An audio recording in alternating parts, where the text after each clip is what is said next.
aos métodos contraceptivos feita pelo Departamento de Assistência Farmacêutica, uma pesquisa nacional, que só 58,2% das UBSs tinham naquele momento a pílula de emergência, né? Ao se ver grávidas, as mulheres não têm uma atenção obstétrica baseada em evidências científicas e nos direitos das mulheres, né? Temos barreira de acesso a populações mais vulneráveis, uma baixa participação dos homens, um baixo uso de métodos de longa duração e alta eficácia disponíveis no SUS, como o DIU de cobre, né? A PNDES de 2006 coloca menos de 2%. Com certeza agora na PNDES não vai ser de 2016, mas provavelmente será de 2017, não vai mudar muito esses dados, porque ao fazer a programação ascendente dos estados, municípios para o Ministério para a compra de DIU, muitos estados estão falando, não queremos DIU porque temos muito estocado.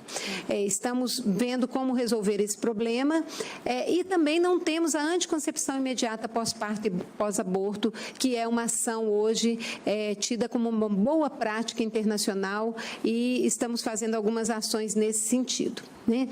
Então, nós temos como objetivo disponibilizar orientações e informações, respeitando a autonomia e o direito de exercer a sexualidade e reprodução e o direito ao sexo seguro, prevenção de DST/AIDS. E o Ministério, o que ele faz? Ele compra de forma centralizada 8 métodos contraceptivos, distribui para os estados e municípios e também nós distribuímos recursos para o teste rápido de gravidez, para os testes rápidos de HIV e sífilis, para profilaxia pós-exposição, né, profilaxia de DST/AIDS pós-exposição, diagnóstico e tratamento das infecções sexualmente transmissíveis, HIV, sífilis, AIDS, né, em tempo oportuno, né? Essa aqui é a compra, mas compramos também, isso é importante dizer, né, o misoprostol e o material para aspiração manual intrauterina, né? Ele estava em falta no Brasil, nós adquirimos, importamos e compramos para todo o Brasil para atenção humanizada ao abortamento. Nós sabemos que a nossa legislação restritiva em relação ao aborto, ela produz nos profissionais de saúde um olhar e atitudes que penalizam as mulheres que chegam nos serviços para atenção ao abortamento.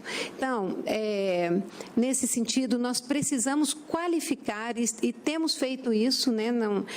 Não digo de forma suficiente abranger os 3.000 serviços que atendem parto e abortamento no país, mas de forma a multiplicar essa experiência para que as mulheres não sejam duplamente penalizadas ao chegarem nos serviços de saúde e serem, de certa forma, discriminadas por ali ter uma suposição de que elas induziram o abortamento. Nós temos uma norma técnica que chama Atenção Humanizada ao Abortamento, que diz de toda essa abordagem, esse acolhimento humanizado, respeitoso, né, no sentido de clarificar aí os valores, né, das mulheres e nossos, ou seja, discutindo muito toda essa questão que envolve moral dos profissionais de saúde e também quais são as técnicas mais adequadas. Nessas técnicas está o misoprostol e o amil, né? Aqui são os métodos. Nós estamos nesse momento, e aqui em parceria com a UNFPA, tentando qualificar o acesso da população aos métodos contraceptivos, né? Só comprar de forma centralizada os métodos não garante o acesso na ponta, e isso está claro para o Ministério da Saúde, né? Muitos métodos estão estocados, não sabe o que é compra. Então, o que acontece com os métodos contraceptivos? Nós fazemos uma programação ascendente a partir dos municípios que falam, eu quero tanto disso, tanto daquilo e tanto disso, dos 8 métodos, mais vasectomia, laqueadura e mais o preservativo masculino e o feminino. Aproximadamente 1 bilhão de contraceptivos distribuídos. Nós mantemos a compra centralizada e isso, internacionalmente, inclusive parabenizado, o Brasil é parabenizado por isso, porque garante que esses insumos sejam comprados em quantidade suficiente para atender 66 milhões de mulheres em idade fértil, mas nessa distribuição para os estados e para os municípios, e do município para as UBSs e da UBS para a população, aí tem uma série de mecanismos de barreiras, né? Junto à UNFPA, nós estamos introduzindo uma tecnologia, um método que chama alta gestão para insumos, para a segurança de insumos em saúde reprodutiva, para melhorar tanto a parte que nos cabe do Ministério da Saúde, na compra, na distribuição, como para melhorar também na questão dos estados e dos municípios. Trouxemos 2 estados e 2 municípios para participarem desse primeiro piloto desse curso e foi muito produtivo o retorno dos estados e municípios, dizendo de como isso pode ajudar a todos nós, gestores do SUS, a melhorar essa chegada do contraceptivo na ponta. Sabemos que não é só isso, tem toda uma questão de cultura mesmo, né, e de atravessamentos aí das concepções individuais dos profissionais na hora do acesso, da distribuição, e aí também estamos discutindo como abordar isso. Aqui um destaque para o Levonorgestrel, eu vou só mostrar esse quadro, que foi o que a gente conseguiu ampliar de 2010 até 2014. A pílula de emergência, nós dobramos a compra, né? Nós dobramos em 100%. Injetável mensal em 52%, injetável trimestral em 120% e o DIU em 20%. Isso não significa nada. Nós distribuímos o DIU para atenção básica e os profissionais da atenção básica não sabem colocar o DIU.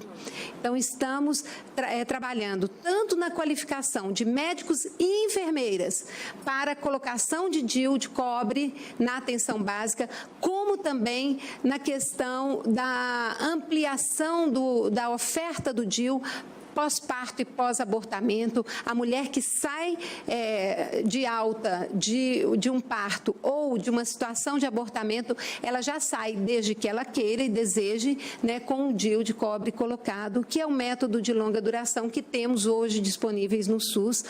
Nós temos, inclusive, uma PDP, que é uma parceria de uma produção pública, transferência de tecnologia entre a Ingeflex e a FURP para uma produção nacional do DIU de cobre, que sai a R$ 17,00. Para se ter uma ideia de como um método tão eficaz, que dura 10 anos, né, sai a R$ 17,00. Então, é uma grande tecnologia que precisamos fazer avançar. E isso nós sabemos dos desafios e estamos vendo todas as possibilidades junto à Unicamp, junto ao IMIP, que lá tem profissionais que já estão fazendo essa colocação pós-parto e pós-aborto, para ampliarmos o uso do DIU de cobre na população brasileira.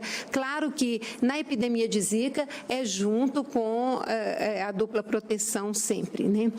Eu queria até mostrar, e isso aqui, gente, isso aqui não é uma propaganda, mas é dizer de como que muitas vezes a gente faz materiais, distribui, mas isso não é suficiente, sabe?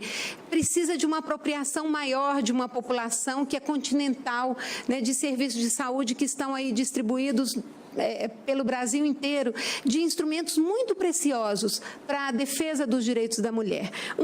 É a questão da norma técnica que fizemos para atenção às mulheres com gestação de anencéfalos, né? A partir da decisão do CFM e do STF, né, sobre a não criminalização das mulheres com fetos de anencéfalo. Isso é uma conquista, mas isso as mulheres ainda não têm acesso a isso, que é uma norma técnica muito importante para a interrupção da gestação, tanto um abortamento quanto uma antecipação terapêutica do parto, ou seja, uma interrupção mais tardia da gestação. Eu trouxe vários exemplares, se vocês quiserem, para poder disseminar mais. E uma outra, que parece uma questão simples, mas que é uma grande ferramenta, que é o teste rápido de gravidez na atenção básica. Como Bia Gali disse, a redução de danos do aborto inseguro é quase uma obrigação ética, né, do serviço de saúde, ou seja, uma mulher que resolve interromper uma gravidez, ela precisa interromper de uma forma a não colocar em risco a sua vida. Esse pequeno instrumento que está associado à distribuição de recursos para os municípios, para a compra do insumo do teste rápido de gravidez, e agora com a epidemia da Zika, nós estamos fazendo, já saiu a portaria, vai sair o recurso agora para uma nova compra dos municípios deste insumo, ele é uma ferramenta muito importante. Por quê? Porque não é só para detectar uma gravidez e encaminhar a mulher no pré-natal, mas é para detectar uma gravidez de uma mulher que está numa situação de gravidez indesejada. E, nesse momento, você ofertar um aconselhamento dentro dos princípios da privacidade e do sigilo profissional para que você possa conversar e abrir com ela, e isso é nossa obrigação, um espaço de troca, de conversa, para que ela proteja a sua vida. Isso nós podemos fazer, está na nossa governabilidade e no nosso princípio ético enquanto profissional de saúde.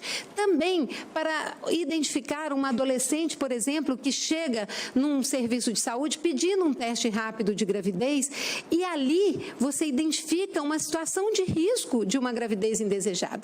Mesmo se o teste der negativo, ela fazendo na UBS, ou você oferecendo um insumo para que ela leve para casa, se ela quiser fazer no sigilo da sua casa, que você oferte acesso à orientação e aos métodos contraceptivos imediatamente. Não é marcar consulta, não é mandar ela voltar daqui um mês. É o seguinte: olha, você está fazendo um teste de gravidez, você tem duas situações. Ou você vai se ver grávida, ou você vai se ver não grávida.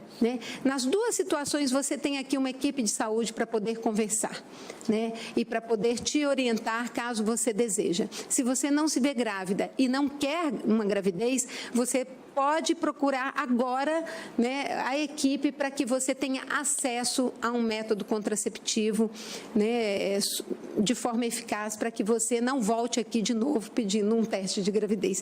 Então, esse é um instrumento muito importante para as unidades básicas de saúde, juntamente com um insumo que nós estamos enviando através de recurso financeiro para todos os municípios.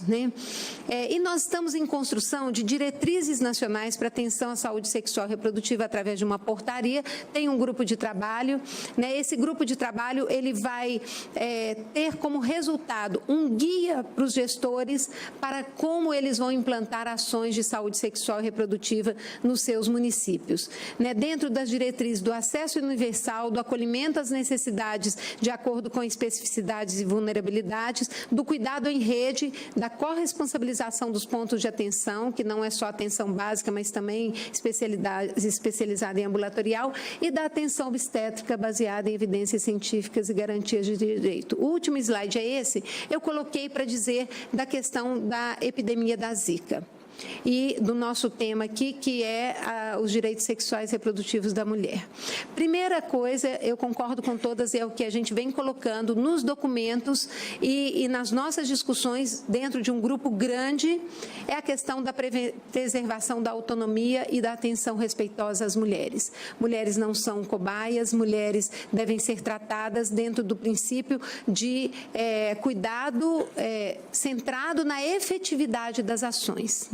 Primeira coisa é o acesso à informação, aos insumos e ao aconselhamento para que toda gravidez seja desejada. Isso nós concordamos plenamente com todos da mesa, e para isso a gente precisa investir muito, e estamos construindo uma proposta para que o ministro possa colocar no dia 8 de março, em cima de uma campanha nacional para autonomia e direitos em saúde sexual e reprodutiva das mulheres.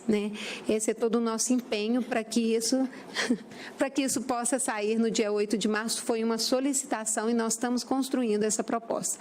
A segunda é a atenção respeitosa e segura às situações de abortamento. Apesar de termos uma legislação restritiva, nós precisamos abrir as portas para as mulheres na situação de risco que elas se encontram, e agora com a Zika mais ainda, porque sabemos sabemos que as mulheres, frente a esse estigma que coloca, né, que as coloca em situação de muita vulnerabilidade, que nós possamos ter uma atenção respeitosa e segura nas situações de abortamento. Terceiro, atenção humanizada ao parto-nascimento. Não é porque uma mulher está ali com um diagnóstico de um bebê com possíveis problemas, né, detectados aí na gravidez, que ela vai ser abordada como quase uma mulher de outro planeta, né? Muitas vezes a gente vê isso. Então, todos os princípios da atenção humanizada, do parto respeitoso, devem ser mantidas a essas mulheres, né? Elas não precisam ir para um grande hospital de alto risco, porque elas não têm um alto risco e nem esse bebê tem um alto risco, e ali seja mantido todo o clima de aconchego e respeito para essas mulheres, para que não as penalize mais ainda, né? Isso a gente tem discutido muito, porque no afã da pesquisa, essas mulheres são abduzidas de seus lares, de suas casas, de sua atenção mais acolhedora, para se submeterem a uma série de exames que muitas vezes para elas e para o bebê não tem como é que a gente fala, um retorno para a saúde delas, né? O outro princípio que nós temos discutido muito nessa construção coletiva aí de diretrizes para a saúde sexual e reprodutiva é a não introdução de tecnologias de cuidado sem base em evidências científicas, né? Por exemplo, nós temos discutido agora a introdução de um segundo ultrassom na gravidez, mas uma segunda ultrassonografia para mulheres que tiveram contato com Zika, que tiveram exame positivo, que tiveram clínica de Zika, e segundo alguns princípios aí por orientação médica, mas para que isso não vire agora uma perseguição de bebês mal formados, de uma forma a não resultar em um cuidado a essas mulheres, ou seja, nós temos que não assustar as mulheres também, né, porque as mulheres estão muito assustadas nesse momento da Zika. E no hospital também, que é essa questão do alto risco que nós temos discutido muito. E outra coisa que é essencial, que é o apoio às mulheres no puerpério, o planejamento reprodutivo pós-parto, pós-aborto e também o cuidado a seus filhos, né? Isso é uma questão que ainda temos lacunas, eu acho que vamos ter uma mesa mais para frente, mas que precisamos cuidar. Isso aqui, Simone de Beauvoir já nos dizia, né, os direitos das mulheres, eles precisam ser sempre vigilantes por toda a nossa vida e nas políticas públicas também, porque eles estão sempre balançando aí numa questão de crise. E dizer aqui o último slide, que nós vamos ter agora em agosto de 2017, começando já em janeiro as discussões da segunda Conferência Nacional de Saúde das Mulheres, né, capitaneada aí pelo Conselho Nacional de Saúde, e é um momento para discutirmos os direitos e a saúde das mulheres. Tivemos hoje uma reunião, vamos começar já toda uma movimentação, e aqui eu faço uma chamada a todos os movimentos de mulheres, a todos os órgãos que têm incidência aí na questão dos direitos das mulheres, para que possamos participar e fazermos uma boa conferência para que tenha potência e possa incidir nas políticas públicas de forma positiva para a saúde das mulheres. É isso, gente. Obrigada. Obrigada, Esther. Eu admiro muitíssimo o seu trabalho no Ministério da Saúde, e com todas as dificuldades que tem lá. E toda vez que você fala, eu acho cada vez melhor. Obrigada. Então, vai ter debate? Vai, né? Então, eu vou abrir para os debates. Já quer começar?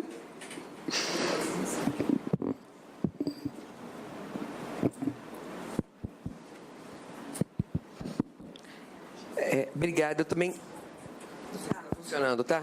Eu queria parabenizar muito essa mesa. Eu acho que esse é o eixo principal da nossa reunião de hoje, né? A ênfase em direito e não em assistência. Não é que a assistência não precisa, mas eu acho que a nossa ênfase tem que ser principalmente em direito. Fiquei muitíssimo bem impressionada, Esther, com, enfim, a sua fala. Eu só queria tirar algumas dúvidas aqui. E aí, e você me perdoe se houver da minha parte alguma ignorância, algum não conhecimento. Nas campanhas que eu vejo, no contexto do Zika vírus, eu vejo muito pouco no sentido dessa transmissão pela via sexual. Eu gostaria de saber se há, de fato, campanhas, se o Ministério está fazendo um investimento nesse sentido, porque eu não conheço. A outra coisa que ficou da mesa passada também é uma constatação de que qualquer campanha, ela seja de prevenção, seja na perspectiva de direitos, de divulgação de direitos, elas não podem ser nacionais. Nós não temos uma campanha que dê conta, você disse isso, de um país continental como esse. Então, também quero saber como está sendo pensado, como estão sendo pensadas as campanhas com envolvimento comunitário. Gostei muito dessa perspectiva do uso de associações com rádios comunitárias, que me parece muito interessante. Por fim, eu gostaria de fazer 1 milhão de perguntas, mas vou ficar nessas poucas. Você falou que um dos eixos é a atenção respeitosa e segura a situações de abortamento. Eu gostaria de saber se existe uma política do Ministério da Saúde no sentido de, na perspectiva do direito à informação, dar essas informações sobre o uso seguro do misoprostol para toda e qualquer mulher.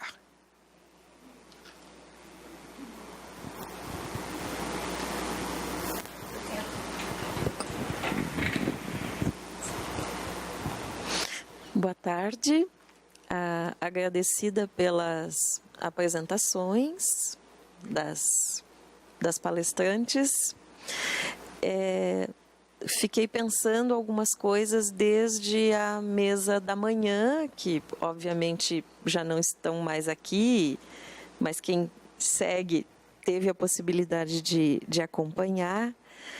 E mais especificamente em relação às apresentações tanto do Ministério da Saúde, hoje pela manhã e de agora à tarde, os dados evidenciaram bastante nitidamente quem são as mulheres afetadas sobremaneira pela epidemia do Zika vírus e também pelas dificuldades de acesso às políticas, programas e serviços em geral, não só no que se refere à saúde sexual e reprodutiva, mas a gente acabou conseguindo ir evidenciando, inclusive com dados epidemiológicos, quem eram essas mulheres, né? As mulheres pobres, residentes nas zonas mais periféricas das capitais, urbanas, negras, enfim, a gente já conversou um pouco disso. Queria ouvir um pouco mais como que IC, essa área mais específica do Ministério da Saúde das Mulheres, está dialogando com outras políticas, como a Política Nacional de Saúde Integral da População Negra, e também fiquei pensando na política de saúde mental, considerando também a observação e o reconhecimento do sofrimento que pode acometer as mulheres afetadas pela epidemia ou que têm também os seus filhos e filhas com a síndrome congênita. E fiquei pensando também se existem já dados levantados sobre pesquisas de base mais qualitativa, até considerando a observação e o reconhecimento, né, da doutora Esther a respeito de as mulheres não serem objetos, mas sim sujeitas, inclusive, dos processos e poderem participar.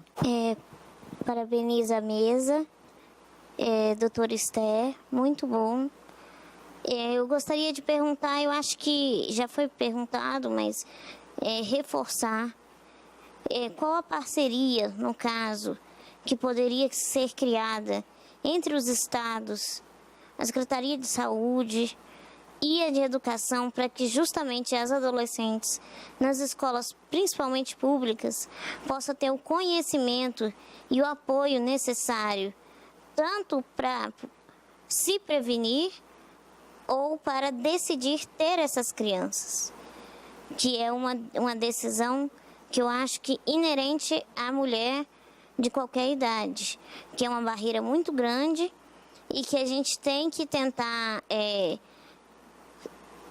quebrar, para que essas adolescentes, essas meninas mulheres possam ter, se sentir apoiadas pela a Secretaria, tanto de Saúde, tanto de Educação, que é uma coisa que, apesar de existir leis que protegem, não é eficaz.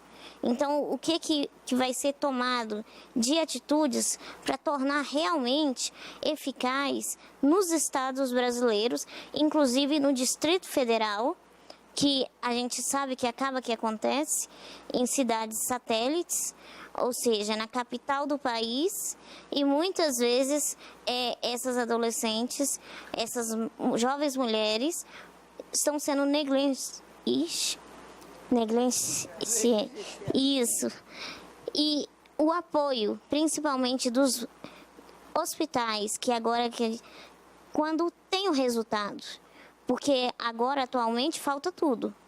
Falta tudo em qualquer hospital do Distrito Federal e do Rio, de outros capitais. E eu queria saber justamente isso. Qual apoio essas mães vão ter? Qual atitudes concretas e eficazes vai surgir dessas pesquisas apresentadas?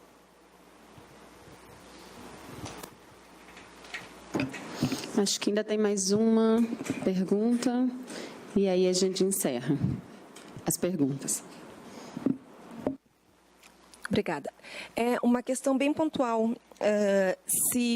Uma dúvida que surgiu até, inclusive, conversando agora com o Jaime, representante da UNFPA, que nós estávamos falando na questão que já está comprovada, enfim, que existe essa transmissão sexual, né? Mas uma questão assim que eu fiquei pensando, se a amamentação, se na amamentação há possibilidade ou não de transmissão, justamente porque bebês que estão nascendo saudáveis, depois tem apresentado problemas, né, compatíveis com a síndrome secundária de Zika. Não sei se existe alguma avaliação já do Ministério da Saúde em relação a isso, uma dúvida que surgiu, porque sabemos que HIV é transmitido, né, por exemplo, e tem uma semelhança na transmissão, assim, digamos, né, de uma certa forma, mas cada vírus é único, né? Então, quem quer começar a responder? Bom, primeiro eu queria dizer, eu falo de uma forma muito enfática e a gente tem lutado muito para qualificar as políticas públicas, mas eu concordo com o que a Beatriz diz, tem muitas lacunas, né, referentes aos direitos das mulheres, que ainda nós, olhando para as políticas, sabemos que precisamos avançar e muito, né, e isso eu tenho total consciência de que temos muita coisa ainda para fazer. A segunda coisa é colocar que não adianta o Ministério da Saúde fazer